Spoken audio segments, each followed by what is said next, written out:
कुछ लोग राजनीति चमकाने के चक्कर में और अपना चेहरा दिखा रहे हैं, जबकि सरकार की पॉलिसी है एनक्रोचमेंट हटे, और इसीलिए हमने सबको साथ लेके चलने का वो लिया था और लोग सहयोग भी कर रहे हैं।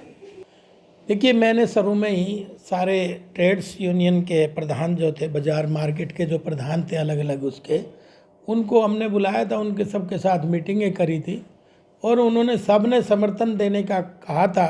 फिर हमने कहा भाई आज तो हमने अध्यक्ष बुलाए उन ट्रेड्स के, आप अपनी मीटिंग अपने अपने दुकानदार भाइयों की लें, ताकि सब लोग एनक्रोचमेंट हटेगी तो ही हट पाएगी।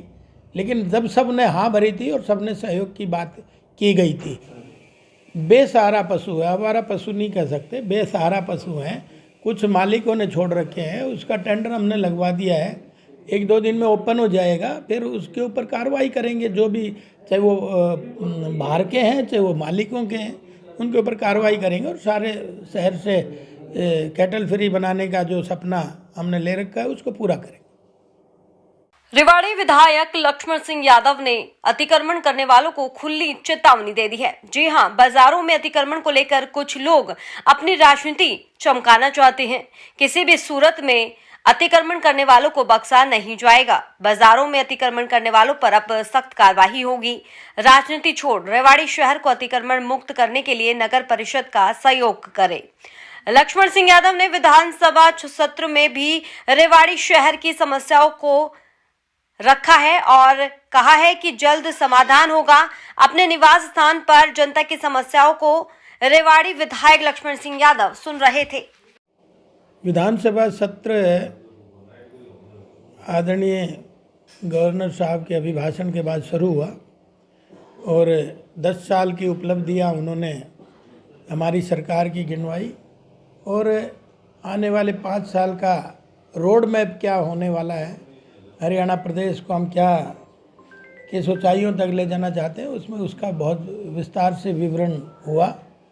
लोगों ने अपने इलाके की आवाज़ भी उठाई, लोगों ने अपनी अपनी बात, और बड़ी बात यह है कि आदरणीय स्पीकर साहब ने 40 नए सदस्य थे, सबको बोलने का अवसर दिया और सभी 90 के 90 विधायक पिछले 2 दिन के विधानसभा सत्र में सब बोले हैं और बड़ा अच्छे से चला है और सब ने अपने अपने एरिए के अनुसार अपनी अपनी मांगे उठाने का काम किया। मुझे थोड़ा कम समय मिला, 4-5 मिनट में मेरी बात ख़त्म नहीं हो पाई थी, तो स्पीकर साहब ने कहा यहाँ के जितने भी आपके मुद्दे हैं कृपया उनको लिख के दे दीजिए।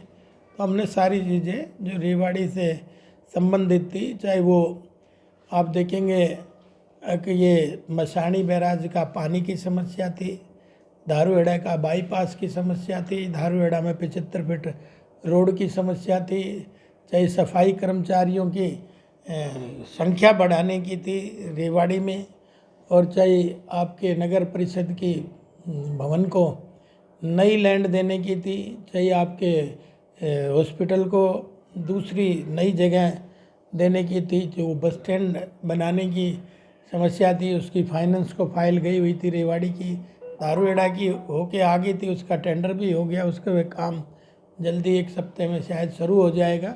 और इसी तरह से अनेक समस्याएं थी जिन पे विस्तार से हमने लिख के सदन में दिया, क्योंकि बोलने का समय उतना नहीं मिल पाया जितना मिलना चाहिए था। इसी के साथ साथ बाल कॉलेज की भी थी, क्योंकि घोषणा 2015 में आदरणीय मनोहर लाल जी ने की थी, लेकिन उसके बाद बिल्डिंग अभी तक नहीं बनी, तो उसके ऊपर भी चर्चा करी। तो ऐसे अनेक मुद्दे थे जिन पे विस्तार से रेवाड़ी की समस्याओं के ऊपर हमने रिटर्न में दिया।